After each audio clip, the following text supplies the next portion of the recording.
আসসালামু আলাইকুম বন্ধুরা। আজকে নতুন একটা জিনিস, এটা আমার ছেলে আনছে। আমাদের দুজনের ডায়াবেটিস, তো এই জন্যে টক ফল, এই টক ফল নাকি ধুইয়া শুকাইয়া তারপরে চা খাইলে ডায়াবেটিস কমে। এই জন্যে আমি এটাতে টক ভর্তা খাবো না, চাটনিও খাবো না। এটা পাপড়িগুলা ধুইয়া পাপড়িগুলা উঠাইয়া তারপরে এটি শুকাবো, শুকাইয়া তারপরে এটা দিয়ে চা খাইলে ডায়াবেটিস কন্ট্রোল থাকে। এই এইভাবে আমি ভর্তাও খাবো না, এগুলো টক ফল, এটা দিয়ে ভর্তাও খাওয়ান যায়, চাটনিও খাওয়ান যায়। আবার এটা আর এক কাজে লাগে, ডায়াবেটিস কন্ট্রোল থাকে। এটা দিয়ে চা খাইতে হয়।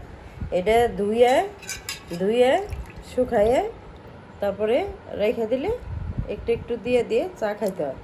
তাই আমার ছেলে নিয়ে আসছে, আমাদের দুজনের ডায়াবেটিস, তো এই জন্যে এটা খোসাগুলো করে এরকম পাপড়িগুলো আর কি ছাড়াই নিব, ছাড়াই নিয়ে ধুয়ে তারপর শুকাবো, শুকাইয়ে তারপরে চা খাবো খালি।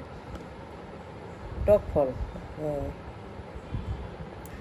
আপনারা বাসায় এভাবে এইভাবে তৈরি করে চা বানায় বাসায় খাবেন। যাদের ডায়াবেটিস আছে তারা আপনারা খেয়ে দেখবেন।